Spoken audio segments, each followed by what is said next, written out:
All right. I think I'm live. Let me check. Let me switch over here to YouTube. See if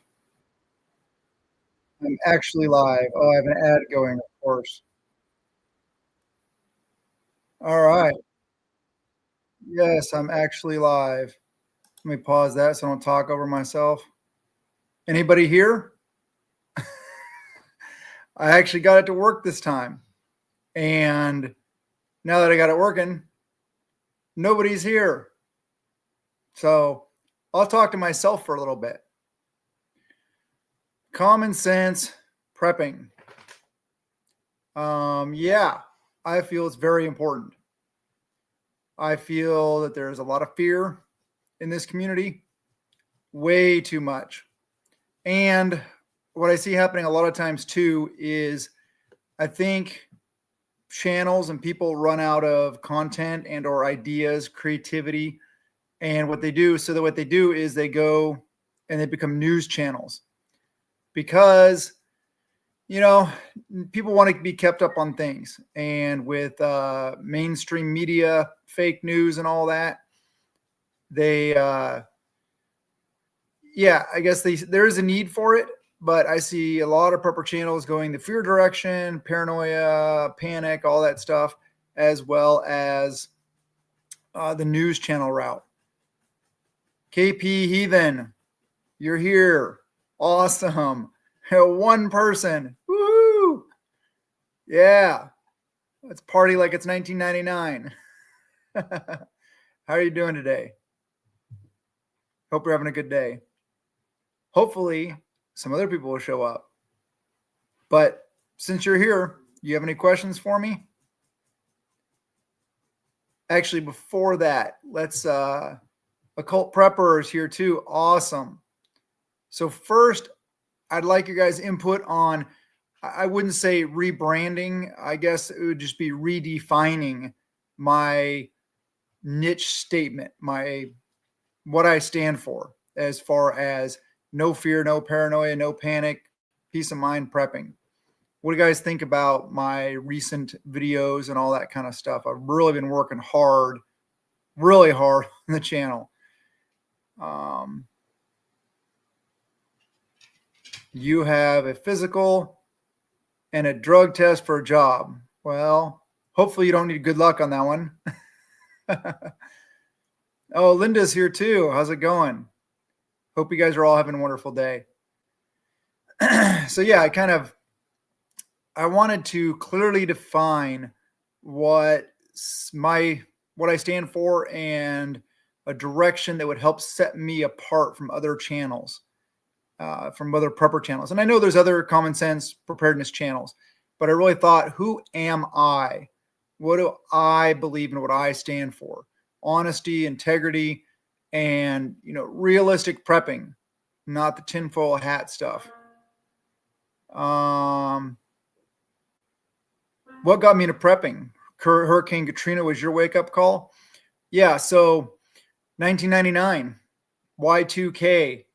And I've talked about it in the past videos. It wasn't because I thought the computer thing was going to happen. I really wasn't worried about that. What I thought was going to happen was that, dumb people doing dumb things, basically. I thought people would just go crazy because it's Y2K, and, they'd freak out and cause problems and interruptions in the supply chain. So I started prepping then. So yeah, that's how I started prepping.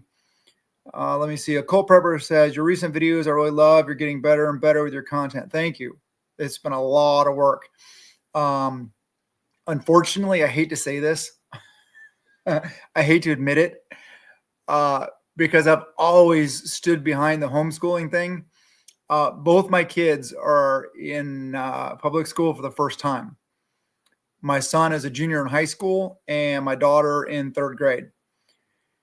But it is really good for them. They love it. They're doing really well. And where I'm at, they don't play a lot of those games that other public schools do. This is a very, conservative area in a very going to heck state, but it's good. So What that does is it really helps me out immensely, because the second they get on the bus to long after they get home, I'm busting my butt. I'm learning every time I get on the treadmill for an hour to 3 hours, almost every day.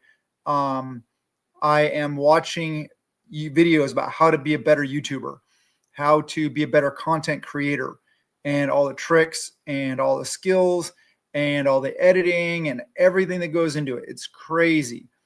So yeah, I've been working really, really hard, and I really want to turn this into something good, because I have to. I can't work outside the home because my wife has lupus and she can barely just bathe herself. I have to do everything. I am everything. I'm mom, I'm dad, I'm cook, I'm cleaner, I'm animal take care, I'm the chauffeur for the kids, I'm the cook, everything. Everything is on me. So I'm not complaining. Hey, life has its challenges and its blessings. But yeah, thank you for recognizing the fact that all my hard work is starting to pay off. Guns being limited in 1994. That's how you got into prepping. Yeah, that's I guess at that point I was I was in the military, and I really wasn't paying that much attention to stuff. I was still pretty young and pretty ignorant. So yeah, don't forget to give a thumbs up. Help support the channel, Greg Bryson. Thank you very much for mentioning that. And yeah, if you guys really like the channel, there's that hype feature. And you can hype 3 times in a week. So if you really like a video or you just want to support me, you can actually hype the same video 3 times or multiple videos, whatever. But hype somebody. Make sure you use those hypes every week, because it helps content creators are under 500,000 subscribers a lot. It really does help. So spread the love. I mean, not just me, the community. There's a lot of good smaller channels out there. And I think most of the prepping channels all fit into that under 500,000 subscriber category, except for maybe a couple, maybe like city prepping, and that prepper north of the border that does the stuff that I don't stand for. But hey, there's room for it. I'm not going to knock him. I'm not the kind of person. I'm not a hater. He's very successful. He's a good businessman. And yeah, I wish him luck. Like I said, I'm not a hater. Most of your videos are basically one take, very little editing, KP Heathen. Hey, and that's kind of the trend now. YouTube, I've learned a lot, and watching all the gurus talking about it, how YouTube is kind of going away from the highly polished, Hollywood style content to just somebody, like an old dude with a beard sitting on the front porch in a rocking chair, drinking coffee, talking to the camera. I mean, that's basically what they're all saying is that what people want right now. So it can work. CP sold his prepping store. Okay, well, he's built a business and sold it, made a bunch of money. Good on him. Like I said, I'm not a hater. You're from Light Giver is from Canada, and find the Canadian Prepper Extreme. You can say that, but like I said, there is room for that. There is room for fear-based prepping in our niche, because what it does is it polarizes us. Sometimes it lights that fire under our butt that we really need. So there's room for both. There's room for common sense prepping. There's room for the tactical side of things, room for the homesteading side of things, the survivalist side of things, everybody, because everybody has a different way of looking at it. And we all offer different takes and different insights and different life experiences for our preparedness journey. You do reviews and how to help people save money. That's a good one. That's the video I was working at editing today. It was actually going to be today's video, but then it turned out like pretty darn good. And I decided to do a little more editing on stuff on it. I think I'm going to make that my primary Sunday video, that's my primary video. Comes out Sundays, because that's when, according to analytics, you guys, the most subscribers, are on watching my videos. So, KP Heathen, is that the name of your YouTube channel? Because I don't remember if I've ever watched you. I actually I don't watch much YouTube. Like I said, on the treadmill, pretty much is when I watch YouTube. And I'm watching YouTube gurus talk about how to improve, or I'm watching how to get better at DaVinci Resolve editing, or I'm looking at, different things to make myself be a better content creator. Or I'll give you guys my favorite channels. Demonandan, how's it going? Teresa Buchanan, doing dishes and listening. Awesome. Yeah, I still got to do the dishes also. Okay. So where was I going with that? Somebody please tell me what I was saying. The TBI is a suffer to the military. Oh my gosh, my brain just sometimes. Gosh, it was a good one too. Let me see if I can scroll up in the comments and see if save them. Oh, YouTube channels. That's what I was going to do. I was going to give you guys some of my favorite channels that I watch whenever so I get on the treadmill. Let's give you a little bit of background. And I do it inside on the treadmill because I know real world is better, but this gives me a time to multitask and to watch YouTube and to learn things and improve my knowledge, as well as get some entertainment value. So what I do is I get on the treadmill. Well, first I put on my, either my plate carrier or my chest rig, usually my chest rig. Then I put on my long range patrol pack. Then I put on my ballistic helmet. Then I put on my AR. And then I put on my sidearm, and then I get on the treadmill. And I usually set the speed between 2.8 and 3.2, and the incline anywhere from 8 to 12. Try to keep it around the 10 to 12 range, and then I just go sweat my butt off. And then, so my favorite channels, whenever I'm done, I learn for the first part, but then to keep me going and keep me going for like that extra hour or half hour or something like that to get some more ruck time, burn those calories and get that, strength building, is I switch to my entertainment channels, the ones that I love. So here we go. The ones I love. Grunt Proof, love Grunt Proof. Dirty Civilian, love Dirty Civilian. Barrel and Hatchet and Dirty Civilian. Those are my top 4 channels that I watch right now. I do watch Garan Thumb. I love his videos other than the gun reviews. If there's talking about a specific firearm, I really don't watch them. That's boring to me. But his land nav stuff, his escape and evasion, Deadly in the Mountains, that's all really good stuff. I love it. Mark Layton, watching from Arkansas. Hey, Mark, long time. You've been here a long time. You're an OG Asymmetrical Preparedness fan. Eric Armand. Eric, I called you Erica last time also. I apologize.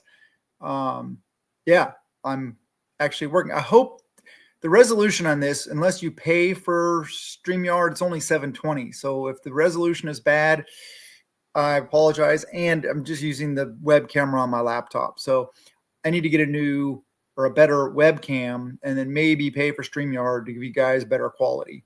And I hope, what's the audio quality sound like? It's just my laptop mic. So let me know what the audio quality is like also. Maybe I should hook a mic. I can hook a mic in, I'm pretty sure. Grunt Proof is great. Yeah, I like Grunt Proof. I like, former military guys just because, not all of them, but, they get it and they usually talk real. I love his real approach and his emphasis on fitness, because fitness is key, period. It sounds good. Okay. Alston Trainings is an excellent concealed carry / training channel. All right. Check it out. 5x5. Good. I don't even know how many here. Let me see. I'll switch over to YouTube to see. And if I hit refresh, I might be able to see how many people are here. But I got to turn the sound off. There we go. Oh, stupid ad. I don't know. It doesn't matter. Doesn't matter how many people are here. I'm having fun. You're having fun. That's all that matters. Hey, you guys like the shirt? Unafraid. Yeah. Asymmetrical Preparedness. And on the back says, prepping is living insurance, just like at the end of every video I have. This is kind of like my signature shirt on my website. If you feel like you want some cool merch, go check it out. Actually, linked in the description below, I did make a coupon code. Like if you buy something from this one collection, I think it's like my hoodies and stuff like that collection, you get a discount on the like t-shirt part. I don't know. I'm just trying to do everything I can to support my family. If you watch my videos at all for any length of time, you know the fact that I hate being a salesman. I'm not good at that kind of stuff. Mentioning my affiliates in my videos, I forget it all the time. I got to go back in and add it and stuff like that. Yeah, I'm not very good at that kind of stuff. But like I've also said in lots of my videos, I only affiliate myself with companies that I truly believe in. So at least I can stand behind that. I could not just like sell everything or recommend everything. That would just be wrong, period. Demo Man Dawn is a good channel. All right, well, maybe I can check that out. No, I just realized it's yourself. All right, I'll check it out. Yeah, totally. Video quality isn't important. Good enough is fine. Don't worry about the video. The content's what matters. All right. Well, that is true. That is true. Principles are important, Eric. Yes, for sure. And I stand by mine 1,000,000%. I will not capitulate on my core beliefs. So it is what it is. All right. Throw down some questions. What do you want to know, or what do you want me to answer? Let's see what we can get going on here. While I'm waiting for that, I'll have a drink of my Soleil Blood Orange sparkling water. Sparkling water. Ew. Yeah. Well, so while I'm waiting for questions, tell you a little story. I used to drink, I forget if it was Diet Coke or Diet Pepsi. I forget which, like crazy all the time because I like the carbonation. Then one time on an overlanding trip, two of my buddies down in northern Oregon, they just drank water the whole time. And I mean, they're both like really healthy dudes and stuff. And just by them setting that example by their actions, I'm like, I should really stop drinking this crap. The aspartame's really horrible for me and stuff like that. But I like the sparkling, the carbonation. So after that trip, I think I had one diet, whatever it was, on the way home from that trip. And then ever since then, zero. But I do have sparkling water, so I can get that carbonation effect. I've kind of got used to it, so they don't taste that bad to me anymore.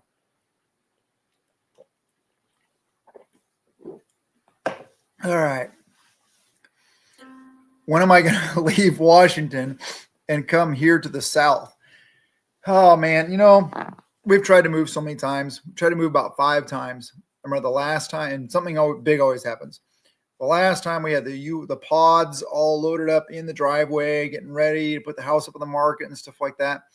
And my oldest daughter's happy marriage wasn't, and it collapsed and fell apart. And she lived local to me, about a half hour away. And so we had to stay to help her because they were planning on moving with us. We were all going to move to like Arkansas or the Ozark area of Oklahoma, kind of like where Bear is, where TJ is, that area. And Pastor Joe is somewhere in that area also, Viking Preparedness. There's a lot of people that are in the prepping community in that area, in the Ozarks. But yeah, so it fell apart. And at that point, I'm just like, I look out, I'm like, okay, God, I guess we're supposed to be here for some reason. And as one of my good buddies said, pointed out, a lot of my guys in my group, my tactical training group, my mag, left also. So because of that, we actually have like standby fallback locations in Idaho, Montana, and Florida, but I don't see myself ever getting down that way. For some of our guys left and formed other groups in those areas. But my buddy said, he's like, hey, some of us got to stay and fight. And he thinks, and a lot of guys in my group think, that if things were going to kick off big time, that this probably is going to be the place where they start. So if everybody leaves, who's going to guard the gates? So that's kind of why. And now, because my 17-year-old is like really involved, has friends, all this stuff like that, a lot of stuff going on. And my little one, I know the little one, she would adjust, but at 17, that's a really challenging time of life. And so I got to just stay here for him. So that's kind of why I don't like it, but we can't have everything perfect. Let me see. TBI, Linda had a TBI here. Don't ever put yourself down. It helps by playing the memory game with cards. Yeah, I'm always so busy. I don't have time for that. I should make the time. Who offed Epstein? Man, I am so low information. Why? Because I don't have time to sit and just sit. I'm go all day long. If I'm sitting, I'm at my computer station editing or learning or creating email chains or writing ebooks or the million things that I have to do that are on my to-do list that like never get done. So I don't really know what's going on in the world around me. For a lot of the part, I don't really care what's going on in the world around me. I'm prepared, and I keep on getting prepared at the best of my ability on a regular basis. So, I know it's important to know what's going on. I have friends, in my group that they'll throw it up in the group chat. If anything like vitally important that I need to know, like timely manner or local, they'll keep me up on the know. But Heathen, you're in Louisiana. Been there a couple times. Oh man, love those beignets and those darn it. Here it goes in my memory again. The sandwiches, the muffalettas. Oh man. And the lobster and the alligator and the frog legs. Oh man. When I went to New Orleans, well, one of the many times, but usually what I ended up doing was we would eat and we'd walk around until we could eat again. And then we would eat and then we'd walk around until we could eat again. And if I lived there, I would probably be about 300 or 400 pounds. So I'm glad I don't live there. And the heat and humidity. And that's one thing about the South. I hate snakes. My wife's from Missouri, and I killed the largest copperhead her dad had ever seen when we were there. Story time, I guess. So we were there with our kids, and it was a long time ago. Our older kids were young, and they were going to stay at their grandparents when we came home. So they have a family farm, like 80 acres. And so I was taking the riding mower, and you know how you keep the grass super low so you can see the snakes so they don't come in close around your house. So I was taking some extra wide, cutting down some of the taller grass to make more safety area. And I saw this flash of orange, and I knew what it was. I'm like, oh, so I jump off the riding mower, run across the yard. Everybody's like, they're like, what is he doing? They're like laughing at me. I grabbed the 410, it's the closest gun to me. I grabbed the 410, I go there, boom. And it was going back in the deeper bushes. And all I could see was like bits of it here and there. I don't know what parts of it was. Boom, boom. By the time I was done, by the time I got it out, it was in like 6 different pieces. And it was pretty funny. So it was a huge copperhead. So story time over. Louisiana, okay, Gulf Coast of Texas, but farm in Mideast Texas. Just waiting for all the wars being talked about. Yeah, I mean, wars are always being talked about. Wars and rumors of wars, right? You see the signs. I mean, but then again, I've seen the signs for a long time. But the end of times, as far as I know, there's no time frame on it. End of times, end of days, whatever, could last for thousands of years. We don't know. Only he knows. So, whatever. Misery. I'm sorry. No, I'm just kidding. It was funny when we were going there, my looking for houses and stuff like that. And a friend of mine was looking for houses, and she said she's like, yeah, we found a house. I'm like, you found a house, not a trailer? Oh man, I know. I'm just kidding. I'm not being serious. Mark tried moving to Idaho. I get the complexities. Those of us who believe in Jesus know he will put us where he wants us. You're probably right about things jumping off in the Northwest. Yeah, maybe. Occult preppers in South Dakota. Oh gosh, been there. Answer this. I forget. Is Minot in South Dakota or North Dakota? I forget which, but I was part of a vulnerability assessment team in the military. We went around to different facilities that assessed their security. Basically, our job was try to break in to defeat their systems, physical, electronic security, surveillance systems, all that kind of stuff, by either, digging under, crawling over, doing anything we possibly could to find vulnerabilities in their security systems. And of course, we were at Minot in January, coming from Washington.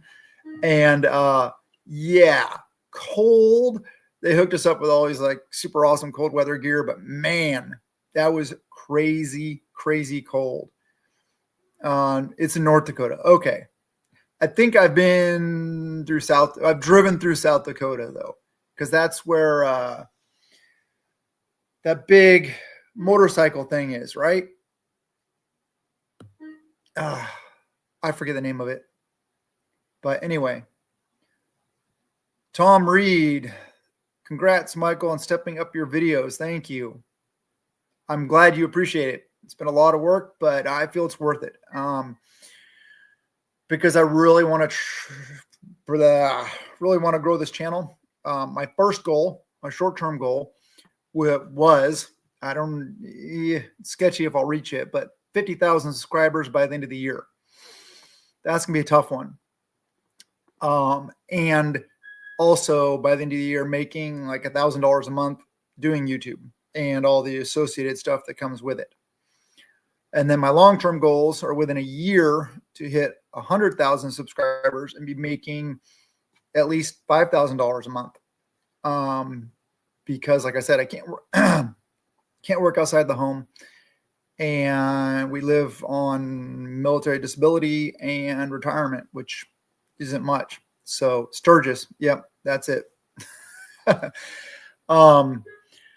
So yeah, and some people are like, 47,000 subscribers. They assume I'm making a lot more than $1,000 a month, not the $40 a month, $28 a month, $100 a month that I make from YouTube. I'm not making money. This month will probably be the best month in the last 6 months. And I think it might be around $400. You know how far $400 goes in today's society, especially with our gas prices here in this state and all the other stuff. But hey, like I said, not complaining. I'm dealing with it and trying to improve myself and the channel and everything else. There's got to be more questions. There's got to be more questions, guys. Let me see. So I don't know really anything about it, but I guess since I'm waiting for questions, the Venezuela thing, I don't know anything. I haven't heard really anything about it except for just the fact that there's something going on between us and Venezuela. I'm thinking, Venezuela? Seriously? All right, come on. That's a joke. What? That's just a joke. I mean, seriously. Tom, this ticks me off that we now fund Israeli IDF more than our vets. Yeah. Now, it's one of those things that I try not to really, especially recently over the last couple of years, go into, on this channel, go into politics, religion, or other like hot topics, just because I feel it's important for everyone to get prepared. And I know it's also important for us to take a stand. So it's tough. But like, especially like the religion thing and the political thing. Well, politics, they're two sides of the same coin. I mean, I think they're all messed up. I think they're all part of the system that needs to be completely revamped. So, and I think that, people on the left and people on the right, if they actually sat down together and acted like adults, they'd probably realize that same with a lot of different religions, they share 70, probably at least, if not 80 or 90% of the same beliefs. And if we could just sit down like adults and have real conversations, being courteous to each other and respectful of each other's feelings and free will, that we could come together more closely as a community, as a society. I feel that we have allowed ourselves to get too divided. And I don't like the agenda of division. That's one reason why I don't care. I don't really talk about politics or religion or stuff like that also. I mean, there's the whole thing, like somebody mentioned, like Israel, the cabal, Bilderbergers, Trilateral Commission. Yeah, there's a lot of stuff, a lot of rabbit holes to go down if you choose to. Let me see. Okay, some other questions here. Who do I like buying long-term food? So like, who do I like buying from as a company? I don't buy really long-term food as far as like freeze-dried meals and stuff like that, because it's too expensive. Honestly, here's another time. I'll swallow my pride right now and tell you guys, we go to the food bank for food so I can feed my family. But what I also do is I volunteer there to help out. And we also get a lot of the extra stuff. Like right now, my local food bank, dry beans are take as much as you want. So I always grab extra because a lot of people don't grab those. They want the quick and easy stuff. And what I do is I add to my preps so that when stuff falls apart, I can be the food bank for people around me. That's one of the reasons why I prep. Of course, my family comes first. My tribe comes second. My neighbors and community come third. But, I think that's the way he wants it. He wants us to take care of other people, the ones that deserve it. All right, next question. What parts of the United States are most vulnerable to invasion, as in your opinion? Okay, well, it's kind of my opinion, but it's kind of also fact. The coasts. Obviously, because the interior is harder to get to. You got to travel further over our own airspace to get to the interior. So the coasts are always the most susceptible because that's the first, whether it's ships or planes, they get there first. But then there's also the other borders. So actually, I think the southern border would probably be the easiest way to invade us, because the coasts are already fairly well militarized. That's where a lot of military bases are. So, and I think we look that direction more often. So I think the southern border, the invasion's already in process. It has been for a while. So, occult prepper, what do I think? The Mossberg, the 14-inch long one, I think it's called the Shockwave. If that's the one with a pistol grip and only a pistol grip, no stock, as a breaching tool, sure. It's good to have a breaching tool in your team. Definitely. We have one or two, I think guys have them with them for breaching. But other than for breaching, I feel it's completely completely useless. But to each his own. I mean, if you have one, you like it, go for it. It's nothing set in stone when it comes to that kind of stuff. Tactical gear, weapons, firearms, and stuff like that. As long as it's good quality and it works and it fills your needs and you're proficient with it, hey, roll with it. Sean Reynolds, one sec.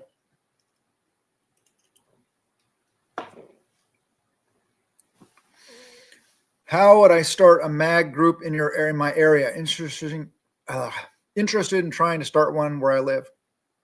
Well, I actually have several mags.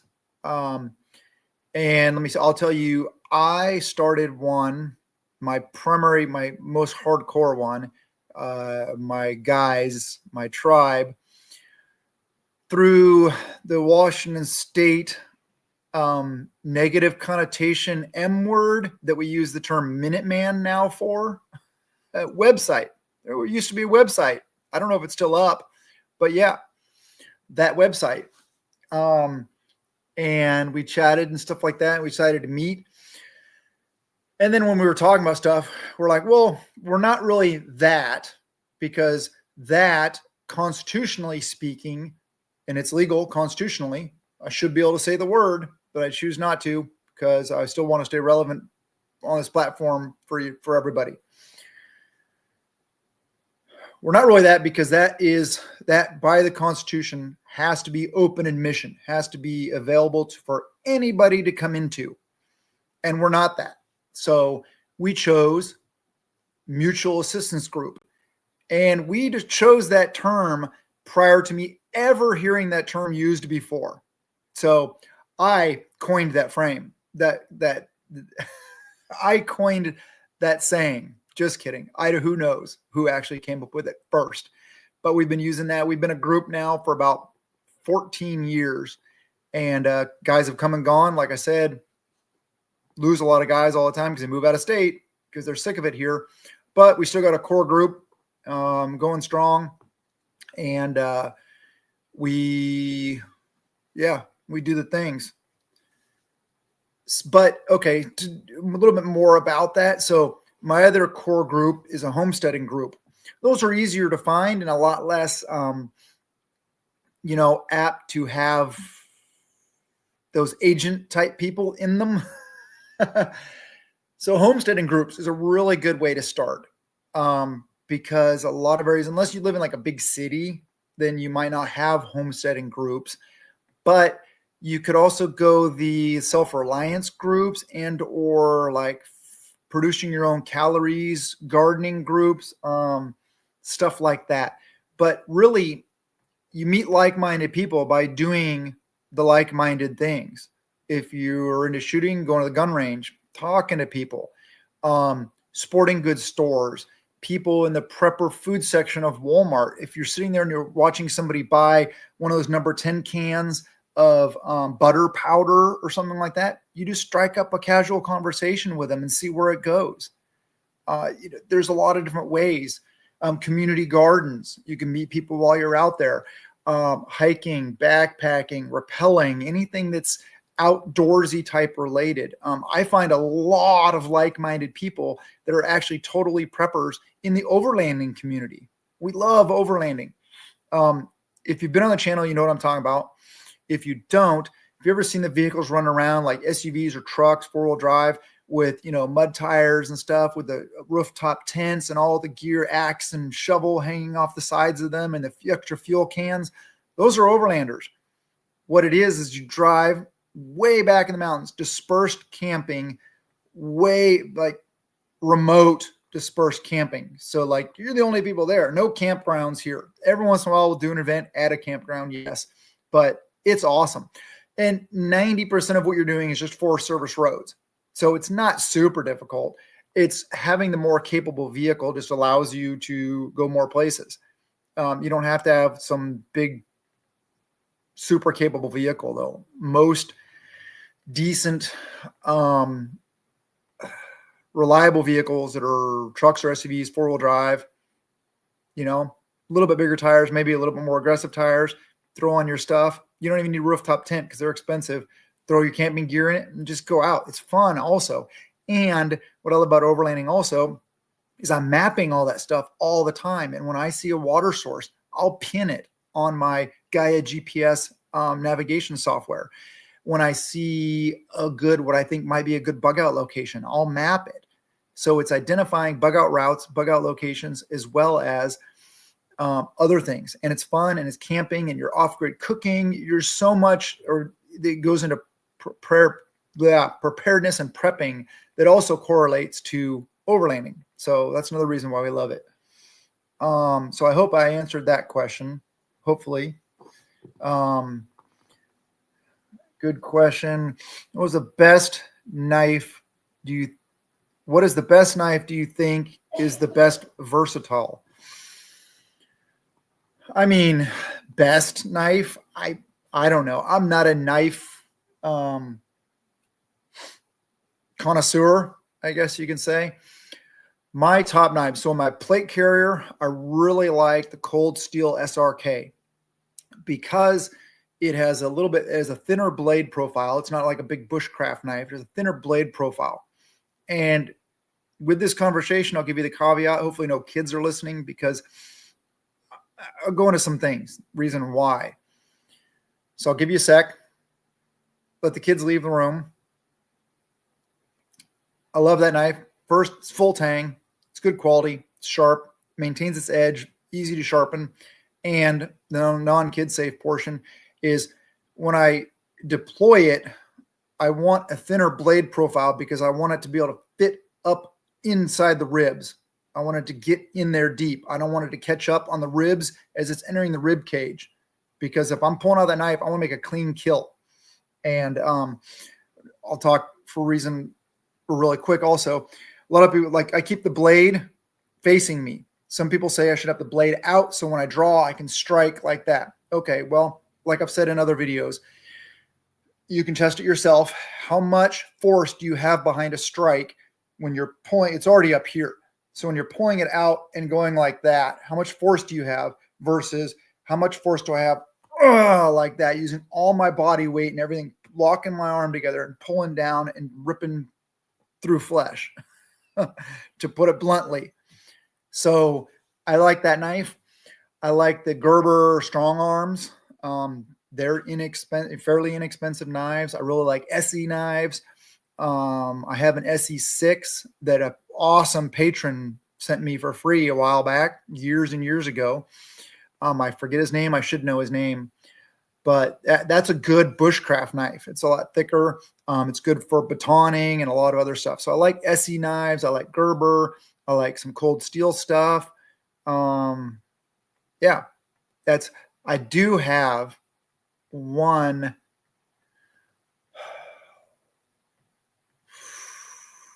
I forget the brand of it. I have one pocket knife that is Goal Zero pocket knife. It's a $300 pocket knife, but I wanted a good quality pocket knife, and it's back when I was still working, so I had money. And I wanted a real, I love CRKT, Columbia River Knife and Tool. I love their knives also.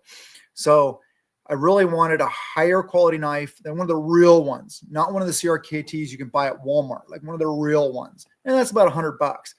So there's a site called Expert Voice, that if you're an expert in a field or military veteran, stuff like that, you can go there and get discounts. The discount for Goal Zero knives was 50% off. So I got that knife for $150. So it was, anywhere from $30 to $50 more than I was going to spend on the other one anyway.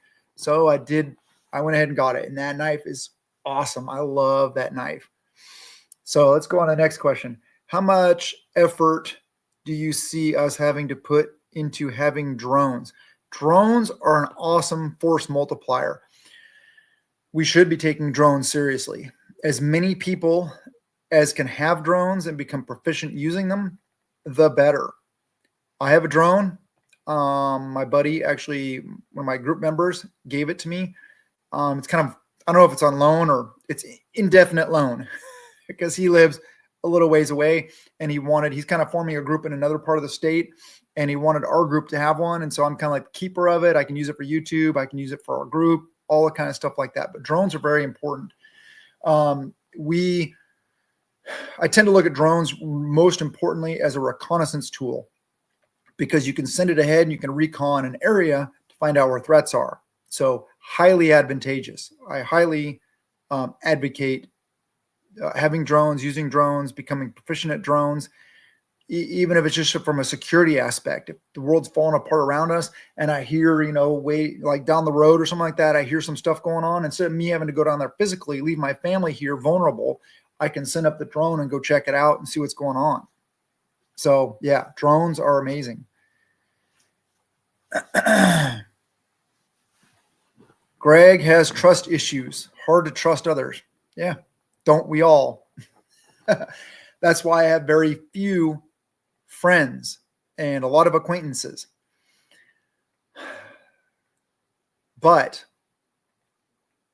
like people, I get comments all the time like, oh, when I did that video about places to hide your preps or to store your preps, I don't give away my locations because then people will know.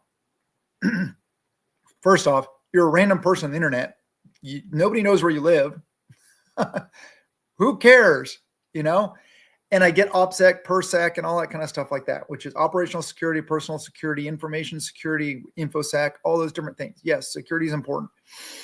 But we have to open up sometime.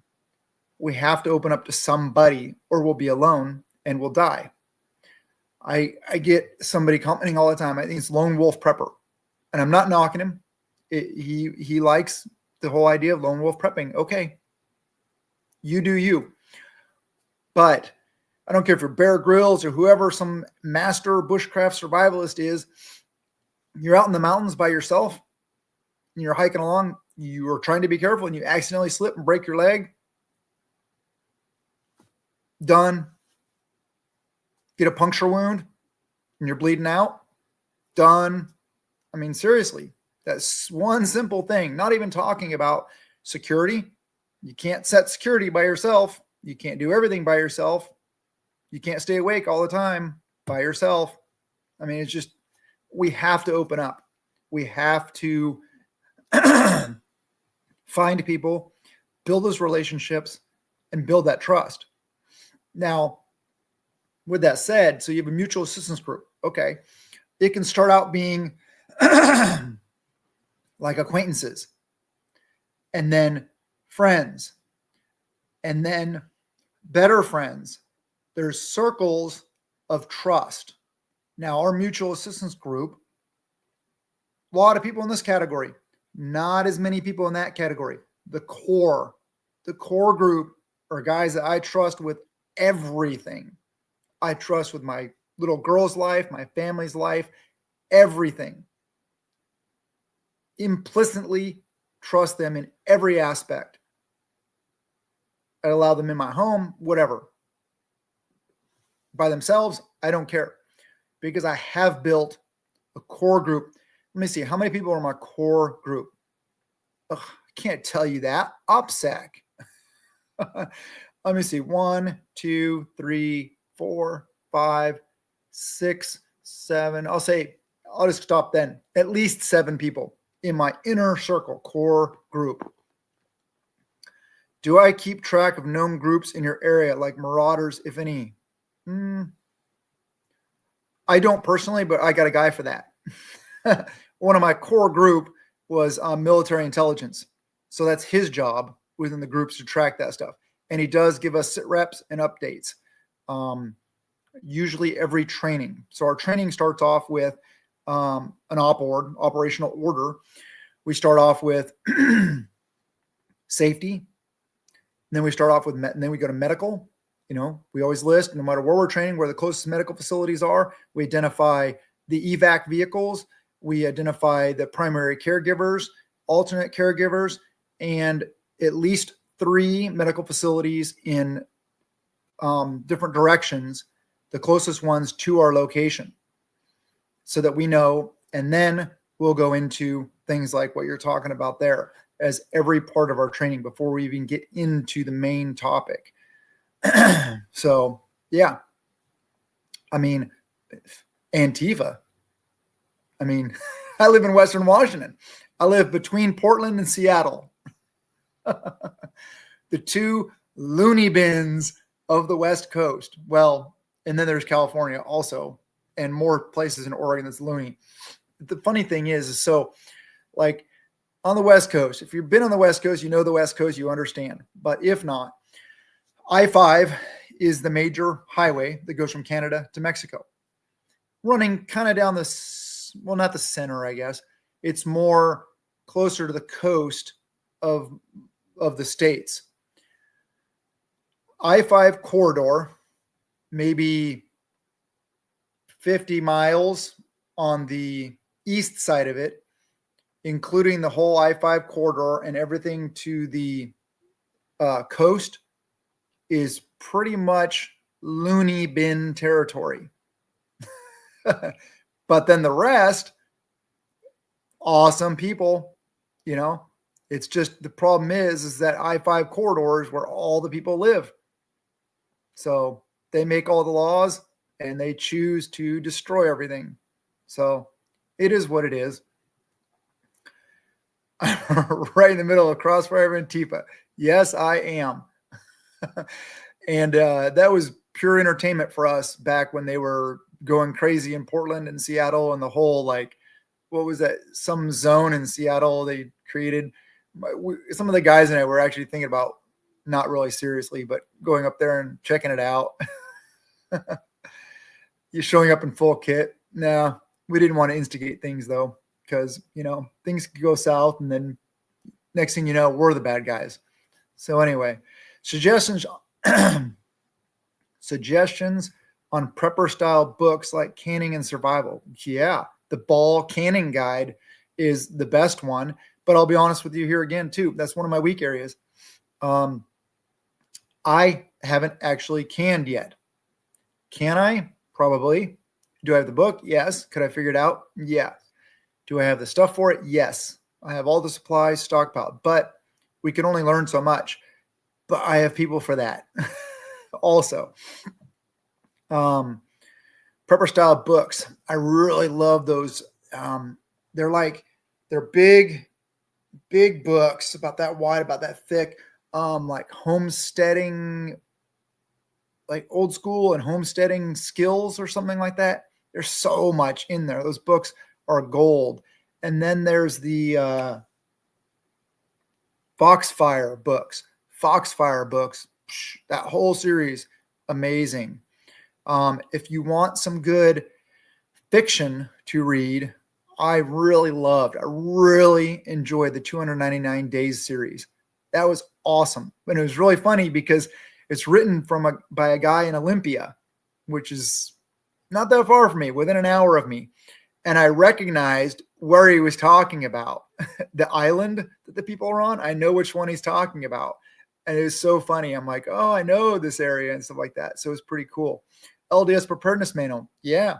I mean, it's kind of more basic for more kind of beginners, but yeah, the LDS Preparedness Manual is really good. I mean, that whole organization, teaches food storage and self-reliance and stuff like that. So that's one of those good things out there. So yeah, take advantage of that. The State, haven't read that. Oregon has the Colorado problem. The city makes the decisions for a largely rural state. It's totally nonsense. Cities with huge populations. Yep. Yeah. I mean, and that's the way it is in the entire United States. If you look at the map of the United States, the entire thing is solid blood red, except for the little dots where all the cities are, and they're all blue. So yeah, it is what it is. It's because those kind of people like living in cities. They don't like living rural.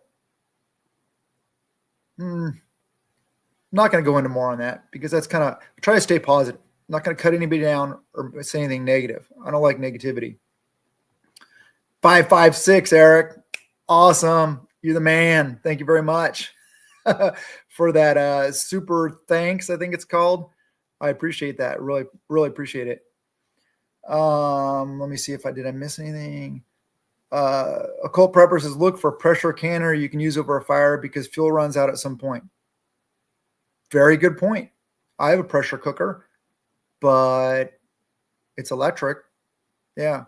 I mean, I need to look at that. I wonder what the wattage, the wattage or amperage draw from that, and if it would work in any of my power stations. Good point. That's something I got to check out. But I could do water bath canning also. The Old Ways book is good. I like 299 days, but your opinion on 1 second after. I read a lot of prepper fiction books back when I first got into prepping. You know, you're all excited. You just want to read everything and learn everything and stuff like that. So I forget if I read 1 second after. I'm sure I did, because that's like one of the iconic ones of the whole preparedness series. And I think it was good, but don't quote me on that. I can't really remember that.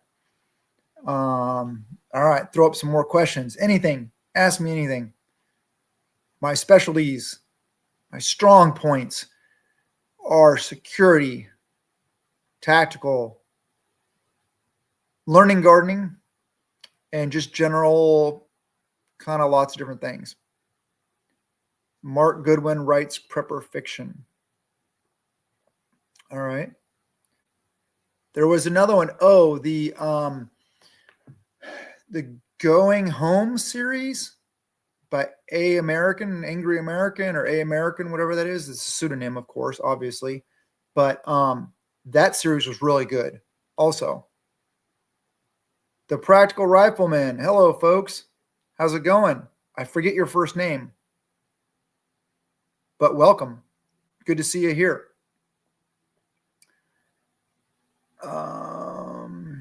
What was my MOS? Okay, so I was Navy. We don't have MOSs. We call them ratings. And in the Navy, your rating doesn't necessarily apply to what you do in the Navy. Like an MOS, an 11 Bravo, is infantry in the Army. That says what they do. They are infantry in the Army.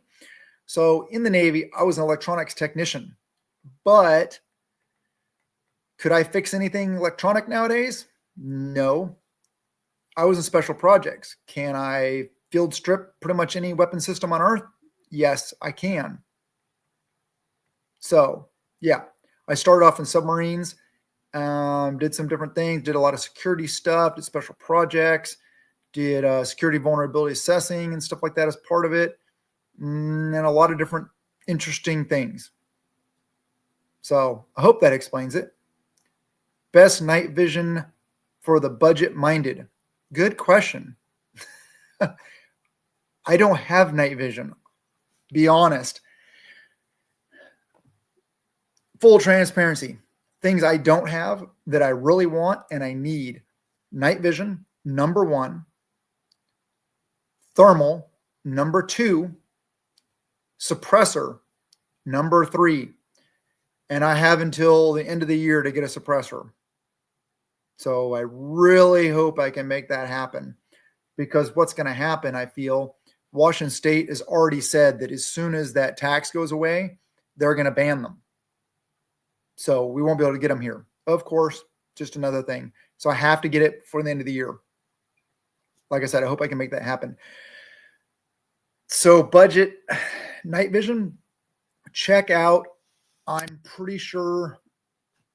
So Dirty Civilian has talked about that. Blue Jean Operator, another channel I like. A lot of people knock him because he does airsoft. So what? Airsoft definitely has its training points, good points. But I think, yeah, those two channels, Dirty Civilian and Blue Jean Operator, I'm pretty sure I've seen videos from them about budget thermal optics and budget night vision. Like I said, I'm waiting for some company to approach me and say, hey, we want to send you this stuff for free that you can keep to do a video about it. I'm keeping my fingers crossed for the day.